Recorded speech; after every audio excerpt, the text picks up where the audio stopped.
Voici Stratégie à faire, podcast pour les entrepreneurs francophones. Bienvenue sur le show. Bonjour, bienvenue sur le podcast Stratégie à faire. Et Stratégie à faire est propulsé par Effiance. On a mis sur pied un processus unique qui s'appelle Opéra. En gros, on supporte les entreprises, les entrepreneurs dans leurs opérations, autant que ce soit au niveau marketing, au niveau opérationnel interne. Et bien, la mission première, c'est vraiment de dégager le fondateur ou les gestionnaires principaux pour reprendre le contrôle de leur entreprise. Et si ce que je dis, ça résonne avec vous, bien, rendez-vous sur effiance.com. Il y a absolument toutes les informations sur mon site. Et aujourd'hui, je suis super content de recevoir Aude. Et Aude, en fait, est Aude Rompré, à 29 ans, a quitté le salariat pour l'entrepreneuriat et a voulu chercher un exercice thérapeutique à travers cette nouvelle voie professionnelle. Bonjour Aude, comment vas-tu? Bonjour Alexandre, je vais très bien. Et toi?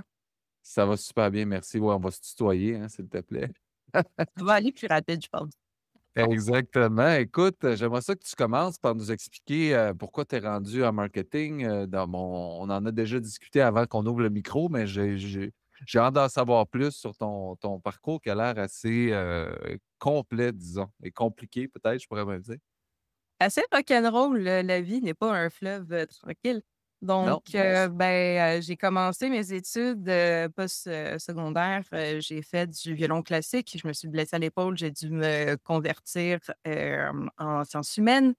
De là, après ça, j'ai essayé de rentrer à l'université en gestion des ressources humaines. Ça m'a pas plu du tout. Après la première semaine, je me suis ramassée au bureau de la conseillère d'orientation. J'ai dit, moi, je sais que je veux faire du droit dans la vie. Comment je peux rentrer en droit? Puis, parce que mon programme, là, en ce moment, non, ça marche pas. Là, je m'emmerde dans mon cours. Mhm. Et on va le dire OK. très franchement, là. Me faire dire par mes profs que je vais faire 5 heures d'université pour finir secrétaire, là, ça me tente pas trop, tu sais. Donc, c'est ça, elle m'avait conseillé d'aller en sciences politiques parce que, il y avait beaucoup de cours en commun avec le tronc droit. Puis je OK. me disais: pourquoi pas?» Tu sais, je suis quand même intéressée par, l'actualité puis, par, m'astiner avec le monde dans la vie. Donc, je me suis dit, donc je me suis dit: C'est vrai que «Pourquoi les avocats, c'est toujours avec du côté négatif. On gère du négatif. Ouais. Toujours mon grand-père, maternel, il disait: «Les avocats, c'est tous des voleurs». Fait que de savoir que sa petite fille a failli être avocate, je pense qu'il se retournerait dans sa tombe. Hem, donc, de là, je me suis tournée vers, la science politique. J'ai fait un profil, relations internationales et droit international. À la fin de mon bac, j'avais toujours pas les notes pour rentrer au barreau, mais j'avais les notes pour rentrer à la maîtrise, OK. bidisciplinaire, droit international et sciences politiques encore une fois. Je me suis spécialisée sur, des questions de stratégie militaire, sur la question, en fait, plus précisément, du recours aux cyberarmes, dans des cas d'opérations militaires État à État. Parce OK. qu'on entend beaucoup parler de cyberattaques qui sont de particuliers envers des États ou des États envers des particuliers, mais on ne parle Mhm. pas d'attaques, État à État. Donc, je me Oui, suis penchée effectivement. là-dessus. Mon travail de recherche a été publié juste avant que l'Ukraine et la Russie entrent en guerre et je parlais beaucoup de la Russie dans mon travail de recherche, donc je ne sais pas si j'ai jinxé la chose. Hem, puis à la fin de mes études, qui étaient pendant la COVID, j'arrivais pas à me trouver de travail, en fait, là-dedans. Donc je me suis tournée OK. vers ça dans quoi j'avais déjà de l'expérience. Que c'était beaucoup, dans de l'événementiel, j'avais de l'expérience aussi en vente au détail, dans l'immobilier, l'administration publique, de l'agriculture, name it, là. J'ai même OK. fait l'épicerie, fait que nomme quelque chose, je l'ai probablement fait dans la vie. Hem, puis, Attends, je vais me poser la question, là, quelle question je peux te poser? T'as-tu déjà, planté des arbres en Vancouver ou pas à en Vancouver, mais sur Colombie-Britannique? Mont-Saint-Hilaire. Ah, OK, c'est bon, c'est bon. Au moins, tu as Pas planté des tout arbres. à fait au même kilométrage, mais coudonc. OK. Puis voilà, à force de réfléchir parce qu'il faut bien que je mange autre chose que du Kraft Dinner puis des ramen dans la vie pour payer mon loyer. Je me suis dit: «Moi, la com, j'aime ça. J'ai une très grande facilité avec les outils technologiques. J'ai une très belle plume. J'ai toujours été très forte en français et en anglais. Les cours de langue, c'était quelque chose que je pognais comme ça à l'école Mmh. et dans le fond, je me disais, ben, tant qu'à être bonne avec les outils technologiques, les réseaux sociaux, avoir une belle plume, ben, puis savoir organiser des événements aussi parce que à ce moment-là, ben, j'avais déjà travaillé, entre autres, pour la FECUM, la Fédération des associations étudiantes du campus de l'Université de Montréal. J'avais OK. aussi pour, d'autres organismes, à faire, toutes sortes, de projets, de nature communicationnelle, si on veut. Euh, Mmh. et donc, je me suis dit: «Ben, je vais essayer de me réorienter sur le terrain, sur le tas, en com». OK. Donc, je me suis ramassée un peu dans un par concours de circonstances à faire ça et à travers ça, ben, j'ai travaillé, pour des OBNL, j'ai travaillé dans le communautaire, j'ai travaillé, hem, dans toutes sortes d'organisations, dans le public, parapublic et au début de l'année, en fait, d'où le thérapeutique en description d'épisode. Hem, j'ai été diagnostiquée avec un burn-out, une dépression majeure et un trouble d'anxiété sévère. OK. Donc, beau cocktail à 29 ans de dire, Ouais. puis, je me suis tellement malmenée pour, pas nécessairement juste réussir dans la vie, mais pour, avoir, des gros projets puis atteindre des beaux objectifs, heu, Ouais. je me ramasse, avec un burn-out puis une dépression majeure. Yay! Donc, beau cocktail et à force de faire de la thérapie avec, des, différents professionnels, avec une médication aussi, à être suivi de très près et tout, Mmh. thérapeute qui m'a accroché puis qui m'a dit: «Tu sais, Aude, ça se peut que le salariat, ce soit pas fait pour toi». Puis j'étais là OK. comme: «What do you mean, je suis pas faite pour le salariat?» Moi, je me suis jamais vue comme une personne, qui serait pas salariée. Entre Mmh. j'ai toujours eu besoin de stabilité dans la vie. Puis je me suis toujours Ouais. dit: «Ben, moi, j'ai des projets à plus savoir quoi en faire, qui nécessitent des fonds que je peux pas me permettre, de pas savoir quand est-ce que je vais avoir mon prochain chèque de paye. Donc, qu'est-ce que tu veux dire par là que peut-être pas faite pour le salariat?» Tu sais? Puis il me dit: «Ben, Mmh. de ce que tu me dis, de ton expérience par le passé dans, les différents postes que tu as occupés, que ce soit, dans, les relations que tu as eues, que ce soit au travail ou avec des amis, relations amoureuses, peu importe. Peut-être que ta personnalité, tes qualités, ton bagage fait en sorte que tu es peut-être plus faite pour l'entrepreneuriat que pour, OK. le C'est intéressant. OK. donc au début, ça m'a comme trotté dans la tête. J'étais comme, John, parce qu'il s'appelle John. John, je sais pas, tu sais, il me semble que, ça me ressemble pas, fait que je sais pas trop, tu sais. Ouais. Puis, à force de continuer à essayer de me trouver, un autre emploi parce que bon, malgré la dépression majeure et le burn-out, ben, je me disais: «Ben, il faut que je sorte de où est-ce que je suis, donc il faut que je me trouve autre chose». Puis à Ouais. force de passer des entrevues, il y avait tout le temps un red flag qui, désolée de l'anglicisme, je déteste les anglicismes, mais en même temps, il y a des fois où le terme n'existe pas encore en français. À force d'avoir, des drapeaux rouges, qui sortaient à chaque fois que je faisais une entrevue, je me disais: «Il y a quelque chose qui cloche». C'est soit je suis tellement anxieuse dans la vie que je vois des drapeaux rouges partout. Hem, ou ben non, c'est que vraiment John a raison et que je suis pas faite pour le salariat. Fait que Mmh. l'idée j'ai commencé à regarder un peu à gauche, à droite, faire mes calculs, de voir, ben, dans quoi je pourrais me lancer s'il fallait que je me lance. J'ai un budget de combien? Essayer de voir un peu les idées de, ben, encore une fois, faire un peu un exercice d'exercice de compétences, à voir, ben, qu'est-ce que je suis capable de faire dans la vie, qu'est-ce que j'aime faire dans la vie surtout et pourquoi je me lancerai à mon compte, plutôt que de Ouais. continuer à essayer de passer mes journées sur LinkedIn puis Indeed à envoyer des centaines de candidatures sans avoir de réponse. Effectivement. Parce que oui, j'envoyais, une bonne journée là ou une mauvaise journée en fait. Une mauvaise journée, j'envoyais 50 CV par jour et j'avais pas de réponse. Wow. Malgré, un bac, une maîtrise, un certificat qui était en cours parce que oui, à un moment donné, je suis partie, à la TELUC faire un certificat en, communication, relations publiques parce que je me disais: «Ben, à force de me faire dire non parce que j'ai pas le papier, ben, on va aller chercher le papier».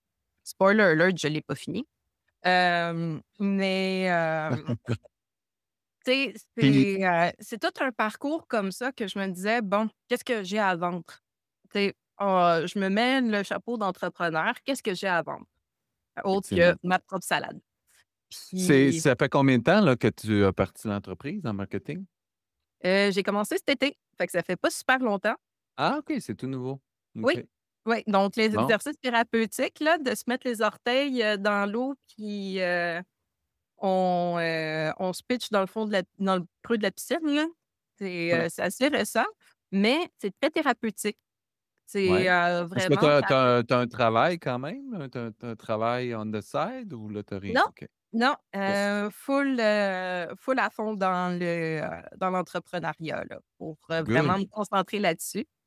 OK. C'est sûr, ça fait pas longtemps. Je suis peut-être encore un peu verte, à avoir une pousse verte comme ça, mais d'un autre côté, ça faisait tellement longtemps que à travers mes expériences, je faisais de la gestion, je gérais des projets moi-même, j'étais tout le temps seule dans mon coin et c'est une des raisons Mmh. aussi pour lesquelles j'ai pété un burn-out, c'est que j'étais toute seule dans mon coin, je demandais de l'aide, j'en recevais pas.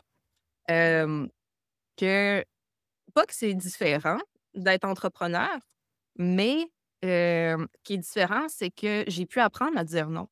Puis j'ai pu apprendre à m'écouter aussi. Quand j'ai Ouais, besoin d'un break, j'ai pas à me justifier à qui que ce soit de pourquoi, je pars, je me déconnecte un 2-3 heures, pour, respirer par le nez, recharger mes batteries, puis revenir plus tard, reprendre ce ouais, 2-3 heures-là. J'ai personne ouais. en arrière qui me dit quoi faire exactement, puis que ce que je fais, c'est de la chenoute, là, tu sais? Mmh. Ouais, Heu, c'est ça. Moi-même, je peux le Tu ton dire. propre patron. C'est ça, je suis mon propre patron. Oui, j'ai les clients qui peuvent me dire, qu'ils aiment pas nécessairement ce que je fais. C'est pas encore arrivé, remarque. Ouais, OK.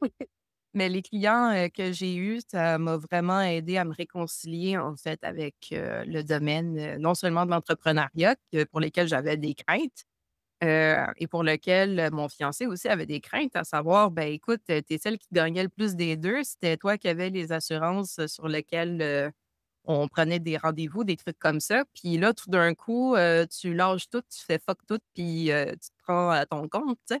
Désolée Mmh. du sac aussi. Mais, j'espère que tu ne seras pas démonétisé. Non, non, non, Mais ça va aller. On parfait, on se parle comme si on se connaissait déjà. c'est ça. C'est bon. Tu sais, puis ça, c'est quelque chose aussi, je suis très franche dans la vie, un peu crue sur les bords, mais, j'ai tout le temps quand même un certain tact. Fait que, C'est bon, on aime ça, pas de problème. Écoute, je vais te poser la question, comme tu sais, tout ton parcours que tu viens de me parler, comment ça a oui, influencé ta vision de la communication, du marketing? Si on parle de ta business, oui. pourquoi tu es rendu dans la communication, le marketing? Puis c'est quoi ta vision justement de ça actuellement? Pourquoi je me suis revirée là-dedans? Entre autres parce que je suis une personne qui est très artistique, d'où Mmh. pourquoi j'avais voulu me rendre en musique, il y a plusieurs années. Mais ma vision de la com puis du marketing, de par tout ce bagage-là que j'ai énuméré tantôt, ça me donne un œil, oui, qui est frais, qui est humain et qui est, créatif, mais un œil aussi qui est pas juste vendeur de char. Parce qu'on a l'image de l'entrepreneur comme de quelqu'un, qui est tout le temps en train de courir après le monde, puis d'être très vendeur de char pour essayer désolée de l'expression, mais vendre de la glace à un esquimau. Puis ça, oui, c'est quand même un gros enjeu en termes de marketing parce que, ben, les gens, ça peut les écœurer. Mmh. Puis en com marketing, moi, d'avoir cet aspect humain créatif-là, ça permet puis aussi tout le bagage académique aussi, avec toute la recherche qu'on fait et tout, ça amène, oui, une vision qui est beaucoup dans la vulgarisation de l'information parce que je prends pour acquis que mon monde, quand je les accompagne, en termes de communication, puis qui ont des problèmes parce qu'ils me disent: «Ben, moi, mon entreprise, j'ai beau être sur 5 réseaux sociaux différents, j'ai beau avoir un site internet, mais le monde me trouve pas. Puis je suis pas capable d'aller chercher mon monde. J'ai de la misère à faire rayonner mes initiatives alors qu'ils ont des super beaux projets, qui Mmh. mérite d'être vu, qui mérite d'être connu à travers la francophonie, je me dis: «Ben, tu sais, il y a quelque chose à quelque part qui marche pas». Donc Ouais. j'essaie, quand je leur présente un plan de match, que quand j'arrive, je suis vraiment en mode stratège militaire. Puis parce que, ben, j'ai été entraînée tout mon parcours à penser comme une stratège militaire plutôt que comme une vendeuse de char, tu sais? Oui, il y Ouais. a eu tout un aspect vendeur de char avec, mon parcours, aussi dans la vente au détail, puis, même dans l'immobilier aussi pendant un petit moment. Mais, OK. tu sais, tout l'aspect stratégie militaire, ça fait en sorte que je dois toujours penser au moins, 3 étapes avant mon potentiel adversaire. Je pense tout le temps que la vie est un jeu d'échecs, que, il y a toujours un poids contre poids à tout et il y a Mmh. toujours en impro, on parle de «oui et», mais nous, en sciences politiques, en droit, on parle beaucoup de «oui, mais». Mmh. Donc ici, la conjonction de coordination, ou je ne sais plus comment qu'elle s'appelle maintenant avec la réforme, a fait toute la différence parce que on doit toujours penser au contre-argument. On doit toujours penser à: «OK, ben, tu sais, moi, je te présente quelque chose. Ouais, mais Ouais. j'ai pas assez de budget. Ouais, mais tel mot, il m'accroche. Ouais, Mmh. mais je pense pas que ça va aller rejoindre mon public. OK, Bon. mais as-tu pensé à tel truc?» Puis c'est tout le temps de rebondir et de rebondir. Puis c'est de tout le temps penser aussi à toutes sortes de scénarios qui peuvent passer. Tu dois penser aux possibilités, mais aux impossibilités aussi.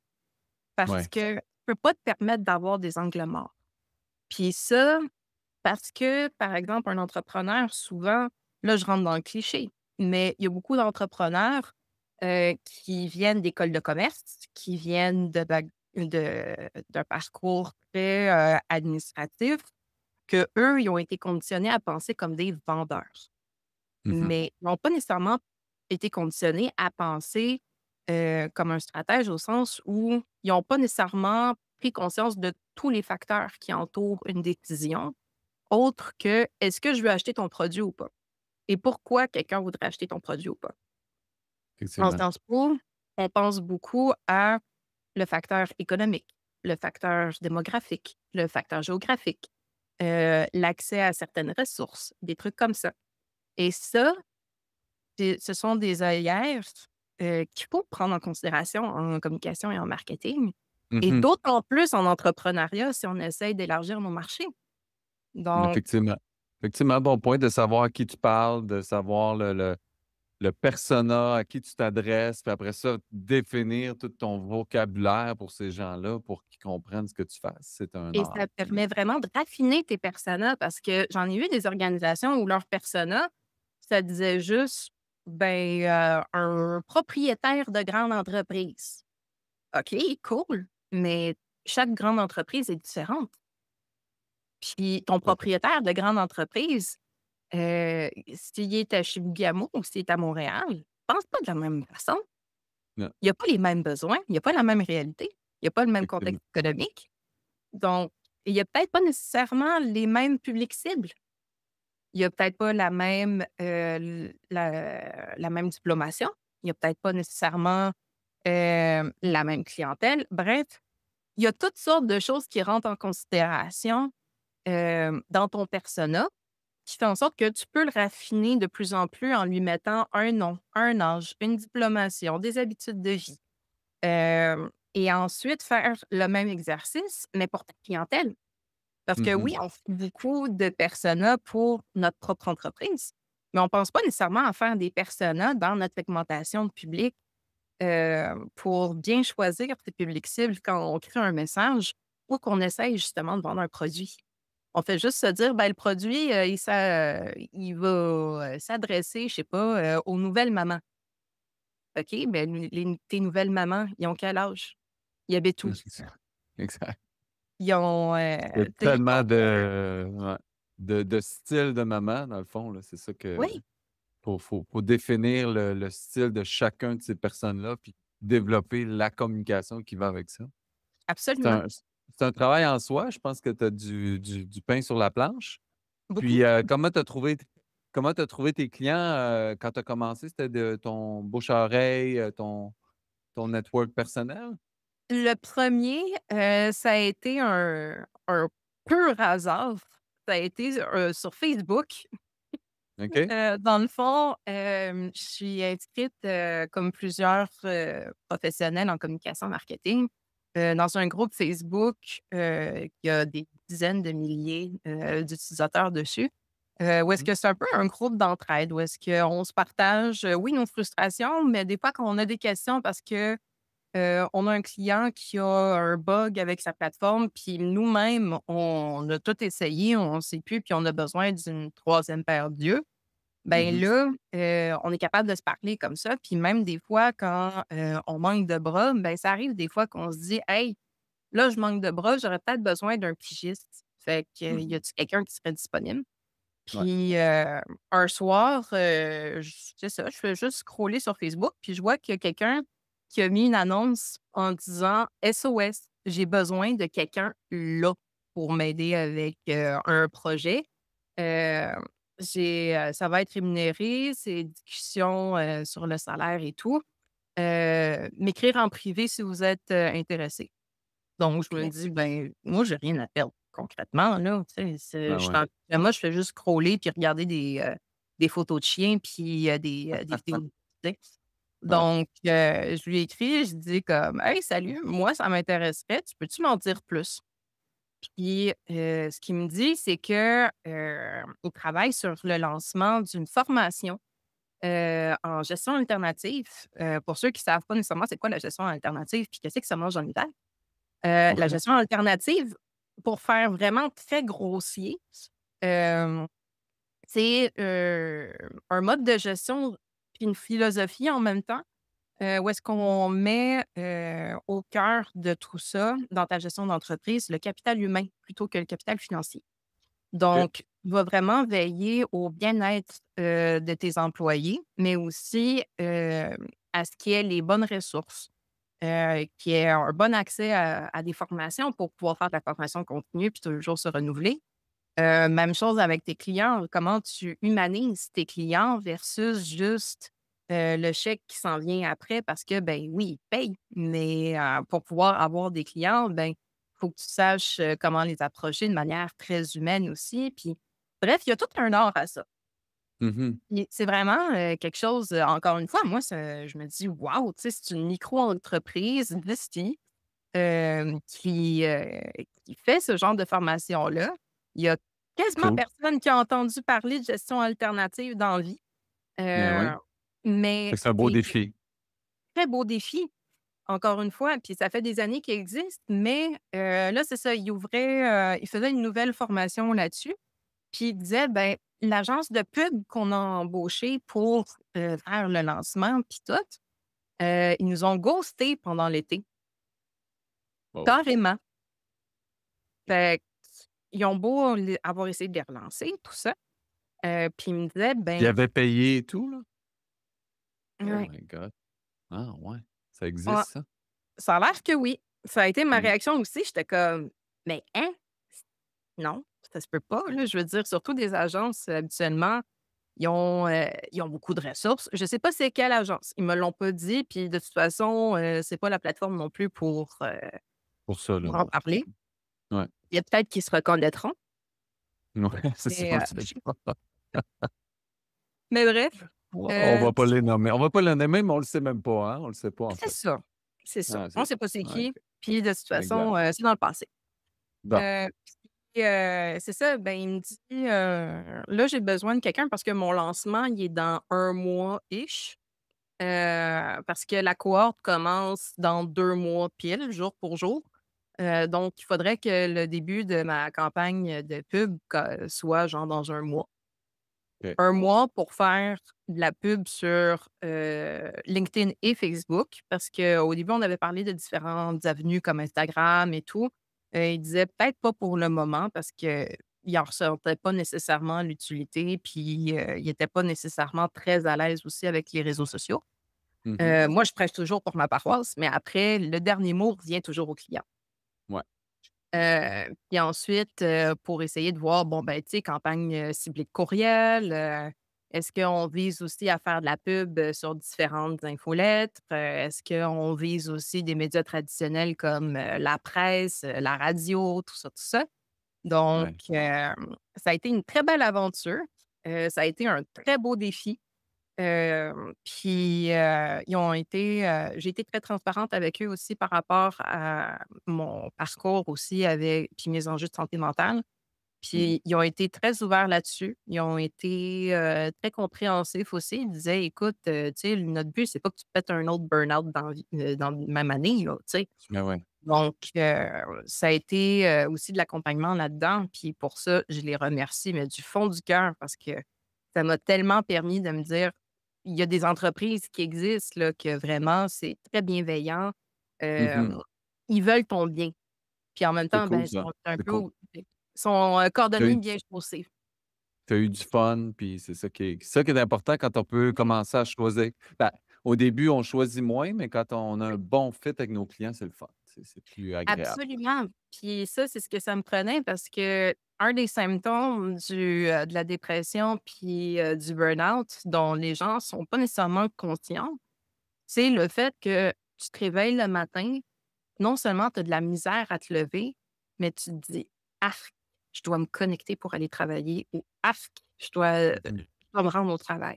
Tu sais, vraiment, ça L'anxiété, là, t'écoeure, là. mmh, C'est viscéral comme c'est pas le réaction. fun.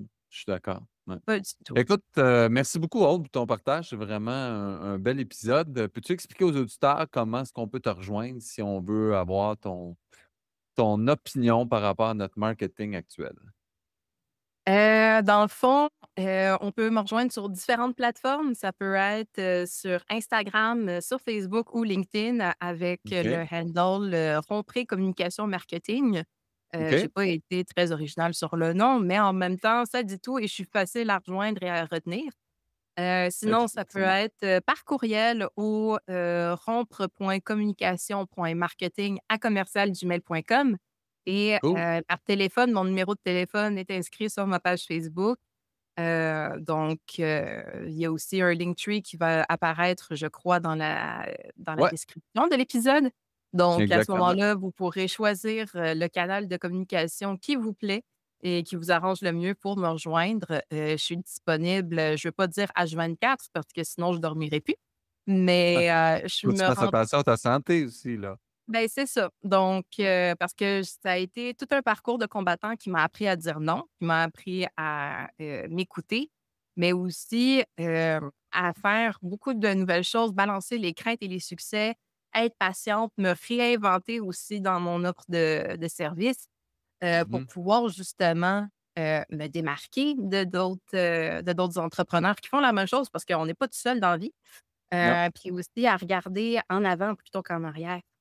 tout à Donc, fait. parce que, ben, on pense, peut-être que, ben, j'ai tous mes réseaux sociaux, fait que tout va bien, puis, je fais les mêmes méthodes marketing qu'il y a 20 ans, puis tout va bien. Non, ça se peut, Jean-Michel, que tu aies besoin de changer tes méthodes ou du moins de les moderniser un petit peu, tu sais? Exact, Donc, exact. ça, c'est ça, vous pouvez me rejoindre, cliquez sur le Linktree en description. Vous allez pouvoir me rejoindre, je vais me rendre disponible pour vous et ça va me faire plaisir de collaborer avec vous puis de vous donner un coup de main. Je suis disponible à travers la francophonie. Super, pas en anglais. En anglais quand même, là, c'est juste qu'il faut me donner le temps que les 2 cafés fassent effet un minimum parce que sinon, me vous répondre en Yes No Toaster. Que c'est bon. Ben, ça m'a fait notre épisode. Merci encore, Aude. Je vous rappelle, vous avez le Linktree de Aude dans, la description de l'épisode. Fait que vous pouvez cliquer, puis tout est là. Et si vous avez apprécié cet épisode, s'il vous plaît, commentez, likez ou partagez. Ça peut nous faire connaître, moi, et Aude. Et si vous êtes un entrepreneur qui voudrait participer, à l'émission, ben, rendez-vous au effiance.com/podcast pour en savoir plus. Et rappelez-vous, construisez votre succès une stratégie à la fois. Vous verrez, votre entreprise va prendre un autre virage. Sur ça, je vous souhaite une bonne journée. Merci encore, Aude. C'est plaisir.